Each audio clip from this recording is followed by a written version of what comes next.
నిమ్మకాయ చేద్దాం. సీరియస్ గా చేసినప్పుడు సీరియస్ ఉండు.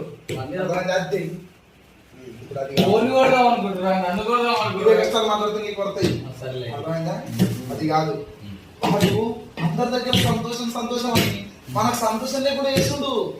మనం ఏం చేద్దాం? అది కష్టాలు చెప్తాను ఏం చేద్దాం? కష్టాలు చెప్పడం బాధ చెప్పడం ఏం చేద్దాం? ఏం చేస్తావు? సంపేద్దాం. రెండు పోటు కొడుతు నాకు అలవాటే.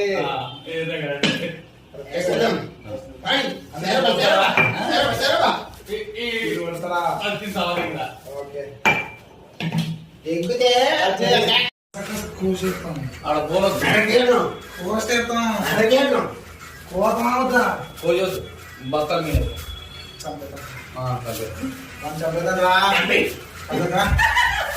చంపేద్దామాన్ని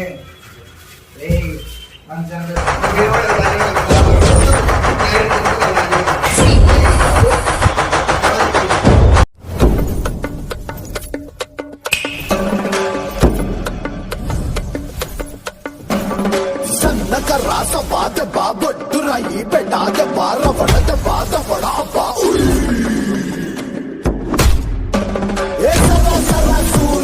చూడండి కారం ఎడా పెడా చూడం ఇది ఎర్రెత్తి చెప్పాం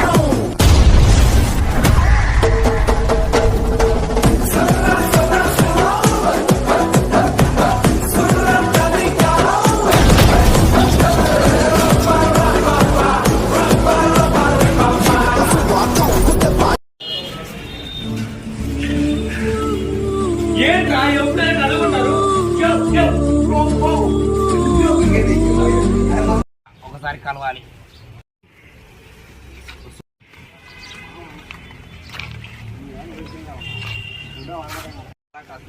₹1 ఇస్తాం అనేసి 2 కోట్లు ఇస్తుంటాం. 2 కోట్లు సంతోషం. సంతోషం అంటే ఎవరు? దేవుని చంపాలంటే 5 కోట్లు కావాలి. 5 కోట్ల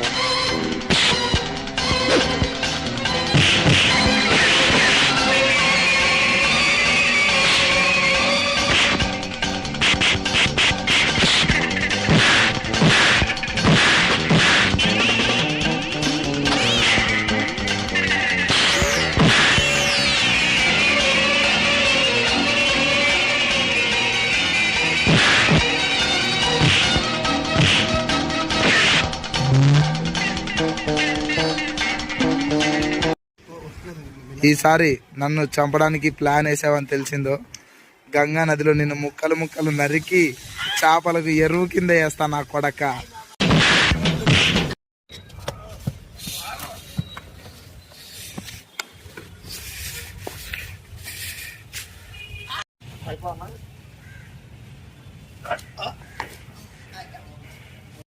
నన్ను కొట్టాలంటే నా అంత ఎత్తు బరువు ఉంటే సరిపోదు, అవతల కూడా నేనే అయి ఉండాలి. సంతోషాన్ని చెప్పినట్టు గుడిసి కుమార్ చేసి నీ పరిస్థితి ఏంట్రా?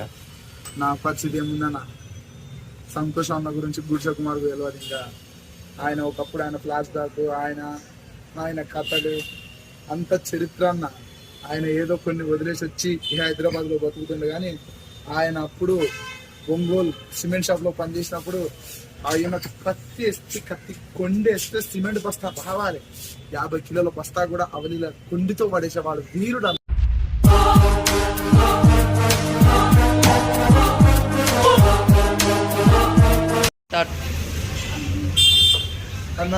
సంతోషం అన్న ఇప్పుడే చూసినా,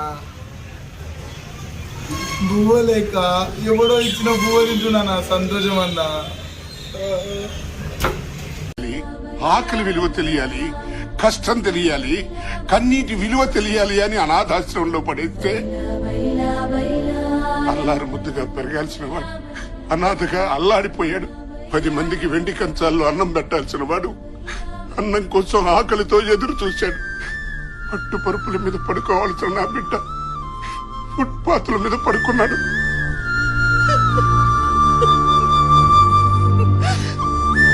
ఇవన్నీ చూసి గుండె పగిలేలా ఏడ్చాను. మానవ మాత్రుడు ఎవడు నువ్వు పడ్డ కష్టాలు పడలేడురా. నువ్వు 0తో మొదలై 100 దాకా ఎదగాలనే ఇవన్నీ చేశానురా. కానీ ఏనాడు నిన్ను వదిలిపెట్టలేదు.